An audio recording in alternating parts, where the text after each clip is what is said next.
मेरा पति अमेरिका में रहता था और मेरी सास बेसहारा लड़कियों से धंधा करवाती थी। अगर मैं मना करती तो कहती, शुक्र करो तुम्हें छोड़ रही हूँ। यह सुनकर मैं चुप हो जाती थी। एक दिन मेरी सास 14 साल की अनाथ बच्ची को घर ले आई और बोली, ये सोने की चिड़िया है। लेकिन जैसे ही रात को उसके कमरे में कोई आदमी जाता तो उल्टे पैर भाग जाता था। एक दिन मेरी सास ने एक आदमी से वजह पूछी। वह कहने लगा, खुद जाकर देख लो। जब मेरी सास अंदर गई तो उनकी चीखों की आवाज़ सुनकर मैं भागती हुई अंदर गई। वहाँ तो आज फिर मेरी सास एक बेसहारा लड़की को घर ले आई थी। 4 महीने में यह चौथी लड़की थी जो मेरी सास घर लाई थी। मैं समझ नहीं पाई थी कि आखिर मेरा पति अमेरिका में ऐसा भी क्या करता है जो मेरी सास हर 1 महीने बाद अनाथ आश्रम से एक बेसहारा लड़की उठाकर ले आती है। आज फिर मेरी सास एक लड़की को घर लेकर आ गई थी और कहने लगी कि विराज बहुत सारे पैसे भेजता है। बहू, हम दोनों का खर्चा ही क्या है? घर में हम बस 2 ही तो लोग हैं। हम दोनों का कौन सा इतना खर्च है? अच्छा है बेसहारा लड़कियों को भी 2 वक्त की रोटी मिल जाएगी। मैं उन्हें बस देखती रह गई, लेकिन कुछ नहीं कह सकी। इन्हें क्या फर्क पड़ता है? मेरा पति तो घर से दूर धक्के खाने गया था। नौकरी करता था, पार्ट टाइम जॉब भी शुरू कर दी थी ताकि पीछे उसकी माँ और मुझे परेशानी का सामना न करना पड़े। और यहाँ मेरी सास दोनों हाथों से पैसे लुटा रही थी और मैं अपने पति की जुदाई सह रही थी। मेरा दिल जलकर खाक हो जाता था अपनी सास की मेहरबान तबीयत पर। लेकिन मैं कुछ कह नहीं सकती थी क्योंकि मेरे पति ने कहा था, माँ से कभी कुछ मत कहना। मुझे तुम्हारी शिकायत अपनी माँ के मुंह से नहीं सुनना है। जब भी वह मुझे फ़ोन करते हमारा वक्त शिकायतों में ही गुजर जाता था। मैं यही कहती कि माँ को पैसे संभाल कर रखने चाहिए ताकि हमारा बैंक बैलेंस बढ़ सके। आप भी जल्दी वापस आ जाइए। मैं कब तक जुदाई का गम सहूँगी? मेरी शादी को बस 6 महीने ही तो हुए थे। शादी के बाद मैं और विराज साथ में बस 10 दिन ही तो रहे थे। फिर उनकी छुट्टी खत्म हो गई और वो वापस अमेरिका चले गए और मैं यहाँ अकेलापन झेल रही थी। जितनी भी मैं बचत करने की कोशिश करती, माँ विराज से मेरी शिकायतें करने लगती। तेरी पत्नी ने कंजूसी शुरू कर दी है, इसलिए मुझे मेरे खर्चे के पैसे अलग से भेजा करो। मैं तेरी पत्नी के सामने हाथ नहीं फैलाऊंगी। विराज मुझ पर गुस्सा करने लगते कि मैं यह सारी मेहनत अपनी माँ के लिए कर रहा हूँ, तुम क्यों उन्हें टोकती हो? मैं उनसे कहती कि अगर आपको यहाँ मेहनत करके पैसा ही कमाना था तो मुझसे शादी ही क्यों की?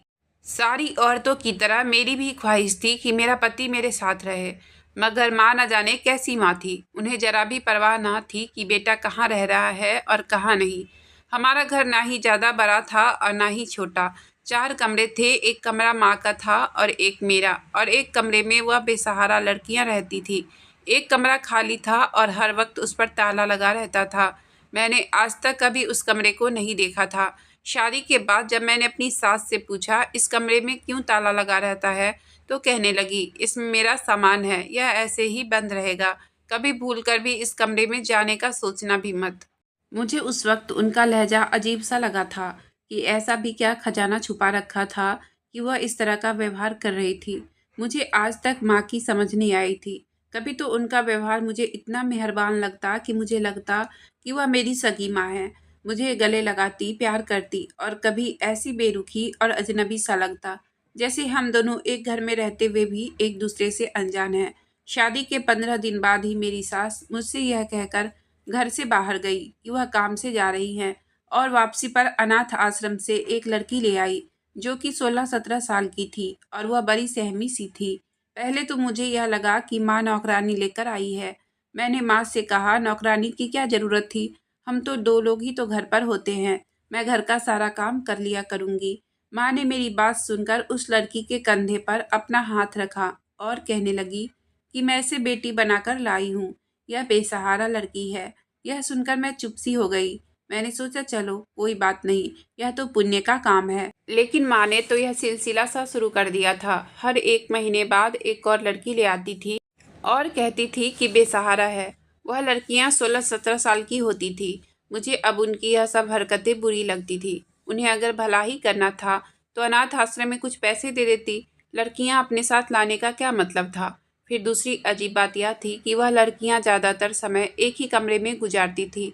मुझसे बात तक नहीं करती थी। उनका खाना भी मुझे बनाना पड़ता था। बाकी का वह अपना सारा काम खुद ही कर लिया करती थी। आज भी मैंने विराज से शिकायतें की तो माँ के माथे पर बल पड़ गए थे। मैं सुबह सुबह नाश्ता बना रही थी कि तभी उन्होंने मेरे हाथ से ऑमलेट छीन लिए और कहने लगी, रहने दो, मैं खुद बना लूँगी। मुझ पर और मेरी लड़कियों पर एहसान मत करो। अभी मेरी बुढ़ी हड्डियों में इतना दम है कि मैं खुद का काम कर सकूं। मैं समझ गई थी कि जरूर विराज ने इन्हें समझाने की कोशिश की होगी और वह हर बार की तरह बात को समझने के बजाय ऐसा ही व्यवहार करती थी। मैंने कहा, माँ, आप बात को समझ क्यों नहीं रही हैं? आप 4 लड़कियों को अनाथ आश्रम से लेकर आई हैं। हमारे घर में कहाँ इतनी जगह है कि हम 4 लड़कियों को रखकर उनके खर्चे उठा सकें। लेकिन वह मेरी कहाँ सुनती थी। कहने लगी, वो लड़कियाँ मेरा मसला है। आज के बाद अपने पति की कमाई अपने पास ही रखना, मुझे नहीं चाहिए। इस वक्त वह गुस्से में थी, इसलिए मैंने भी उनसे कोई बात नहीं की और उन्हें उनके हाल पर छोड़ दिया। कुछ दिन बाद ही मुझे यह महसूस हुआ कि मेरे सर में अब दर्द सा रहने लगा है। मैं रात को जब खाना खाकर सोती हूँ तो मुझे बहुत गहरी नींद आती है और जब सुबह उठती हूँ तो मेरे सर में दर्द सा रहने लगता है। मैं बहुत परेशान होकर रह गई थी। मैं नहीं जानती थी कि मेरा सर क्यों हर वक्त चकराता रहता है। मैं दिन भर भी नींद में ही रहने लगी थी। एक रात मुझे भूख नहीं थी तो मैंने खाना नहीं खाया और दूध पीकर ही सो गई। उस रात मुझे इतनी गहरी नींद नहीं आई थी, लेकिन उस रात जो हुआ वह मेरे लिए बेयकीन था। रात के 2 बजे मुझे किसी की सिसकियों की आवाज़ें आने लगी। इतनी तेज थी कि मैं अपनी नींद से जाग चुकी थी। मैं उठकर बैठ गई।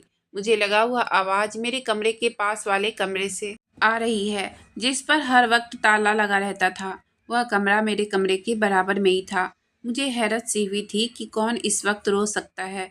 मैं अपने बेड से उठकर खड़ी हो गई और दरवाजे तक पहुंच गई, लेकिन मुझे तेज झटका सा लगा।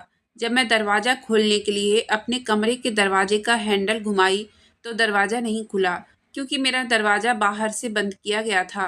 यह देखकर तो मैं हैरत का शिकार हो गई थी कि मेरे कमरे को लॉक करने की क्या ज़रूरत थी। मैं दोबारा जाकर अपने बेड पर लेट गई और यह सोचने लगी कि यह क्या सिलसिला है। इस वक्त कौन सी लड़की उस कमरे में रो रही है जहां आज तक माँ ने किसी को भी जाने नहीं दिया था। मेरे कमरे में बस एक ही खिड़की थी जो कि आंगन की तरफ खुलती थी और खिड़की पर लोहे के रॉड लगे हुए थे। मैंने खिड़की खोली। पूरा आंगन अंधेरे में डूबा हुआ था। मेरा दिमाग इस वक्त इस बात पर उलझा हुआ था कि माँ ने मेरा दरवाज़ा क्यों बंद किया था और माँ की लाई हुई लड़कियों में से कौन सी लड़की को माँ ने इस कमरे में बंद कर रखा था और क्यों, जबकि मैंने माँ को कभी भी उन लड़कियों से सख्त व्यवहार करते हुए नहीं देखा था। मैं यह भी नहीं सोच सकती थी कि उन लड़कियों के बीच झगड़ा हुआ होगा और उनमें से एक लड़की उस कमरे में जाकर रो रही होगी, क्योंकि उस कमरे के दरवाजे पर ताला लगा रहता था और चाबी हमेशा माँ के पास होती थी। मतलब माँ ने ही उस कमरे में उस लड़की को भेजा होगा। लेकिन क्यों? उन्होंने मुझे भी सख्ती से मना कर दिया था। पहली बार मैंने यह भी सोचा कि आखिर उस कमरे में है क्या। मैं अपनी खिड़की पर खड़ी इस गुत्थी को सुलझाने की कोशिश कर रही थी कि तभी आंगन की लाइट जली। तो सामने जो कुछ मैंने देखा मेरे होश उड़ाने के लिए काफ़ी था। जो कुछ भी मैं देख चुकी थी मुझे लगा कि वह एक भयानक सपना है। ऐसा कैसे हो सकता था? मेरे घर में ऐसा घिनौना खेल कैसे खेला जा रहा है? मेरा इस वक्त यह हाल था कि कांटो तो खून ना निकले। मैं कभी भी ऐसा नहीं सोच सकती थी जैसा कि मेरे साथ हो रहा था। मुझे लगा मेरे दिमाग में आंधियां चलने लगी है। मेरे दिल की यह हालत थी कि शायद आज फट ही जाएगा। मेरी आंखों से आंसू बहने लगे थे। मैं अपने माँ बाप की इकलौती औलाद थी। मेरे पापा को हार्ट की बीमारी थी और मेरी माँ की मौत मेरी शादी के कुछ दिन बाद ही हो गई थी और मैं अपने पापा को कोई बात बताकर टेंशन नहीं देना चाहती थी। इस वक्त मेरा अपना और कोई नहीं था जो यहाँ आ सके। मैं एक बहुत बड़ी मुसीबत में फंस गई थी। पूरी रात मैंने जागते हुए काटी थी। सुबह मेरे दरवाजे की कुंडी खुल गई थी। जब मैं कमरे से बाहर निकली तो सब कुछ नॉर्मल था। सारी लड़कियां और माँ नाश्ता कर रही थी। मुझे बड़ी हैरत सी हुई थी कि किसी भी लड़की के चेहरे पर बीती हुई रात के कोई असर नहीं थे। मैंने अब ध्यान देना शुरू किया था कि सारी लड़कियां उदास और चुप ही रहती थी। बस खाना खाने के टाइम ही बाहर में आती थी और इसके बाद वह अपने कमरे में रहती थी। मैं चुपचाप किचन में आ गई और अपने लिए नाश्ता बनाने लगी। मैं यह सोच रही थी कि अब क्या करूं। रात को मेरा कमरा फिर से बंद कर दिया जाएगा। रात को जब मैं किचन में खाना बनाकर बाहर आई तो माँ किचन में चली गई। मैं अपने कमरे में जाने के बजाय चुपके से किचन के दरवाजे पर खड़ी होकर देखने लगी। मेरी सास ने अपने लिए खाना प्लेट में निकाला और बाकी के खाने में एक पुड़िया मिला दी। यह देखकर मैं समझ गई थी कि मुझे रात को खाना खाते ही गहरी नींद क्यों आ जाती थी। मेरी सास किस तरह की औरत है। इसका मतलब यह नशे वाला खाना सिर्फ मैं ही नहीं, वह सारी लड़कियां भी खा रही थी। मैं वापस अपने कमरे में आ गई। पहले तो यह सोचा कि विराज को फ़ोन करके सब कुछ बता दूं। फिर यह डर सताने लगा कि पहली बात तो विराज मेरी बात पर भरोसा नहीं करेंगे, और दूसरा डर था कि विराज ने अगर माँ से बात कर ली तो ना जाने वह औरत मेरे साथ कैसा सलूक करेंगी। क्या पता मुझे जहर देकर मार ही न डाले। फिर जो काम मेरी सास कर रही थी इसका जवाब मुझे इन लड़कियों से पूछकर ही मिल सकता था, क्योंकि कभी कभी आंखों देखा भी झूठ हो सकता है। मैंने यह सोचा कि क्यों ना मैं अगले दिन दोपहर को जब माँ सो जाए तो इन लड़कियों से पूछने की कोशिश करूं कि आखिर मेरी सास इनको किस मकसद के लिए इस्तेमाल कर रही हैं। फिर आज रात मैंने खाना नहीं खाया और रात को फिर से मुझे बराबर वाले कमरे से रोने की आवाज़ें आ रही थी। मेरे कमरे में ऐसा कुछ नहीं था जिससे मैं बराबर वाले कमरे में होने वाले काम को देख सकती थी और इसकी सच्चाई को जान सकती थी। आज मुझे सिसकियों के साथ साथ हल्की हल्की किसी के बोलने की आवाज़ें भी आ रही थी। वह लड़की रो रो कर अपनी इज्जत के लिए भीख मांग रही थी। यही कह रही थी कि मेरे साथ जुल्म मत करो, भगवान की लाठी में आवाज़ है। मुझे यह सुनकर बहुत दुख हो रहा था। मेरी आंखों से आंसू बह रहे थे। उस लड़की की बातें मेरा दिल जलाकर रख गई। मैंने अपने कमरे का दरवाज़ा बजाना शुरू कर दिया और बहुत ज़ोर ज़ोर से बजाया। आखिर माँ को मेरा दरवाज़ा खोलना ही पड़ा। वह सामने खड़ी थी और मुझे हैरत और गुस्से से देख रही थी, क्योंकि अपनी तरफ से वह मुझे नशे वाला खाना खिला चुकी थी। उनकी नज़र में मैं सो चुकी थी। मैंने माँ को पीछे किया और अपने कमरे से बाहर निकल गई और बगल वाले कमरे में जाने लगी, लेकिन उस कमरे का दरवाज़ा बंद था और मुझे इस लड़की को हर हाल में बचाना था। इसलिए मैं दरवाज़ा खटखटाने लगी, लेकिन कोई दरवाज़ा नहीं खोल रहा था। मैंने वह दरवाज़ा खटखटाना नहीं छोड़ा। आखिरकार जो भी इंसान था उसने दरवाज़ा खोल दिया और मेरी सास को घूरने लगा, कहने लगा, यह क्या तमाशा लगा रखा है। मैंने आज रात की मुँहमांगी कीमत चुकाई है। मैंने उस इंसान से कहा कि चलो मेरे घर से बाहर निकलो, वरना पुलिस को बुला लूँगी। मेरी धमकी पर वह शायद डर गया था, इसलिए जल्दी से कमरे से बाहर निकल गया और मेरी सास को बुरा भला कहते हुए बाहर चला गया था। मैं कमरे में गई और उन बेसहारा लड़कियों में से एक लड़की अंदर रो रही थी। मुझे देखकर वह मेरे गले लग गई और कहने लगी, शुक्र है आपने मेरी इज्जत बचा ली। भगवान के लिए हमें इस औरत से और इसके जुल्म से बचा लो। यह रोज यहाँ नए नए मर्द को बुलाती है और हमारी रात का सौदा करती है।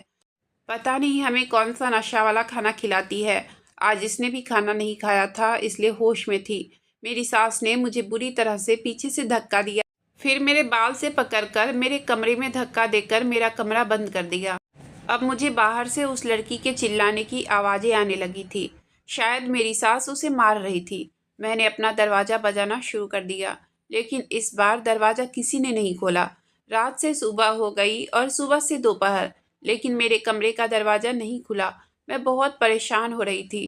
भूख और प्यास से मेरी हालत ख़राब हो रही थी। कई बार मैंने अपने कमरे का दरवाज़ा बजाया, लेकिन दरवाज़ा नहीं खुला। मेरे कमरे से मेरा फ़ोन भी गायब था। शायद जब मैं रो रही थी और रो रो कर सो चुकी थी, तब मेरी सास मेरा फ़ोन उठाकर ले गई थी और कहीं मैं अपनी मदद के लिए किसी को बुला न लूँ। रात तक मुझे ये लग रहा था कि अगर अब मुझे खाने को ना मिला तो मैं मर जाऊंगी। तभी मेरे कमरे का दरवाज़ा खुला और सामने मेरी सास एक आदमी के साथ खड़ी थी।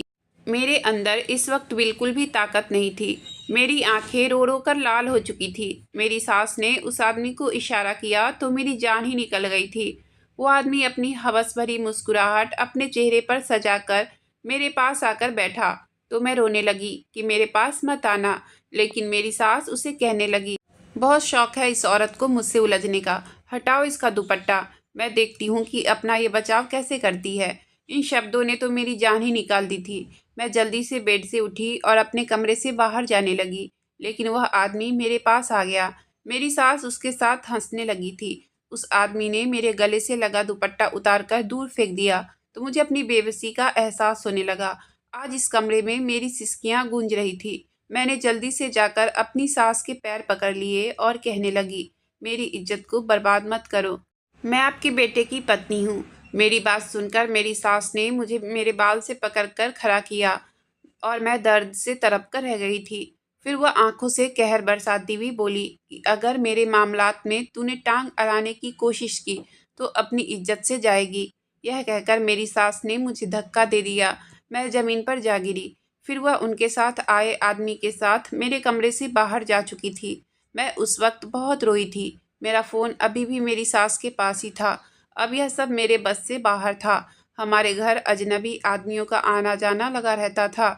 उन लड़कियों की सिसकियां मैं हर रात सुनती थी, लेकिन मैं खुद परेशान होकर रह गई थी। मेरा दिल उनकी बेबसी और जुल्म पर आंसू बहाता था, लेकिन मेरे बस में कुछ भी नहीं था। फिर एक दिन उनमें से एक लड़की मर गई। उसने सुसाइड कर ली थी।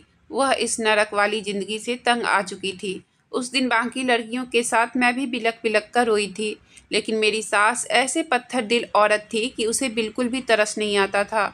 मुझे उनमें से एक लड़की कहने लगी कि मैं भी अपनी जान दे दूंगी, ऐसी ज़िंदगी से मौत बेहतर है। हम तो पहले ही बेसहारा और अनाथ हैं। हमारी अच्छाई और भलाई करने के बजाय यह औरत हमें अनाथ आश्रम से बेटी बनाकर लाती है और यहाँ हमसे धंधा करवाती है। इसके बाद इस बात का राज उस लड़की ने मेरे साथ खोला था। वह सुनकर मेरी रूह कांप गई थी। वह कहने लगी, इसका बेटा अमेरिका में यही काम करता है। यह औरत पहले भी कई लड़कियों को अमेरिका भेज चुकी है और हमें भी भेजना चाहती है। उसकी बात सुनकर मेरा दिल धड़कना ही भूल गया था। मेरे माँ बाप ने क्या देखकर मेरी शादी इस घर में कर दी थी? बस यही कि लड़का अमेरिका में जॉब करता है। मैं फूट फूट कर रोने लगी थी। मेरे माँ बाप ने इन लोगों की बाहर की इज्जत देखी थी। लड़का अमेरिका में अच्छी नौकरी करता है। शादी के बाद बेटी को आराम मिलेगा। माँ अच्छी औरत है, अकेली यहाँ रहती है, ज़्यादा बड़े ससुराल का झंझट नहीं है। काश की शादी से पहले मेरे माँ बाप अच्छी तरह से जांच पड़ताल कर लेते, क्योंकि अपनी बेटी कोई मामूली सी चीज़ नहीं होती है। ऐसे आंख बंद करके दूसरों के हवाले कर दिया जाए। मुझे यह समझ नहीं आ रहा था कि मैं किसे कसूरवार समझूं और कहाँ जाऊं। इन्हीं दिनों मेरी सास 14 साल की एक लड़की को अपने साथ बेटी बनाकर घर ले आई। उसे देखकर तो मुझे उस पर तरस आने लगा था। वह कैसे जिस्म फरोशी और इस दर्द से गुजर सकती है। वह तो बहुत छोटी सी थी, लेकिन अजीब बात यह थी कि कोई भी मर्द जब उसके पास कमरे में जाता तो कुछ देर बाद ही घबराया हुआ कमरे से बाहर निकल जाता और घर से ही भाग जाता। हमें ये समझ नहीं आ रहा था कि उसके कमरे में मर्द इतना घबराकर बाहर क्यों निकलता है। ऐसा किसी एक के साथ नहीं हुआ था, बल्कि जो मर्द भी अंदर कमरे में जाता था, भागता हुआ कमरे से बाहर निकलता था और बाहर ही भाग जाता था और दोबारा कभी लौटकर नहीं आता था। मेरी सास के तो ग्राहक ही टूटने लगे थे। एक बार मेरी सास ने एक आदमी से पूछा, जो उस लड़की के कमरे से बाहर आया था और भागने की जल्दी कर रहा था। सास कहने लगी कि तुम कमरे से भाग क्यों रहे हो? वह कहने लगा कि जाकर खुद देख लो, और वह आदमी चला गया। मेरी सास उस कमरे में चली गई और कुछ देर बाद ही उनके चीखने की आवाज़ें आने लगी। वो रोने पीटने लगी और बेहोश हो गई। जब हम कमरे में गए तो ऐसा कुछ भी नहीं था। वह लड़की बड़े आराम से बैठी हुई थी। जब हमने पूछा कि तुम ऐसा क्या करती हो कि लोग भाग जाते हैं, तो वह कहने लगी कि जब भी कोई मर्द मेरी इज्जत से खेलने आता है तो मैं तेज आवाज़ में रामायण का पाठ करना शुरू कर देती हूँ और उनकी तबीयत अजीब सी होने लगती है तो वह कमरे में नहीं रुकते हैं, इसलिए वह भाग जाते हैं। रामायण के पाठ की ताकत ऐसी ही होती है। मैं आपकी सास के सामने भी जब रामायण का पाठ पढ़ने लगी तो वह औरत चिल्लाने लगी और बेहोश हो गई। मुझे पता है कि भगवान के सामने कोई गुनहगार ठहर नहीं सकता है। जब मेरे दिल में भगवान है, मेरी जुबान पर रामायण का पाठ है, तो फिर मेरा कोई कुछ भी बिगाड़ नहीं सकता है। मैं इस 14 साल की लड़की की बातें सुनकर हैरान रह गई थी। इसका भगवान पर विश्वास इतनी कम उम्र में भी कितना मजबूत था। मेरी सास को दोबारा होश न आया और वह मर गई। मेरी सास को उनके किए की सज़ा मिल चुकी थी। विराज वापस आ गए तो मैंने उनसे तलाक ले ली और अपने पापा के पास चली गई और पापा को मैंने सारी बातें आराम से बताई। भगवान की कृपा से मेरे पापा ठीक हैं। मैं जब भी मंदिर जाती हूँ तो मेरे सामने उस लड़की का चेहरा घूमने लगता है। उस 14 साल की लड़की का भगवान पर विश्वास बहुत ही मजबूत था। उसे लगता था कि रामायण का पाठ उसकी रक्षा करेगा, और ऐसा ही हुआ था। बेशक रामायण के पाठ में बड़ी ही ताकत है। भगवान पर विश्वास बहुत ज़रूरी है। एक भगवान ही है जो हमारी हर तरह से मदद करते हैं। अगर आपको कहानी अच्छी लगी हो तो प्लीज़ वीडियो को लाइक और चैनल को सब्सक्राइब करें। आपका बहुत बहुत धन्यवाद।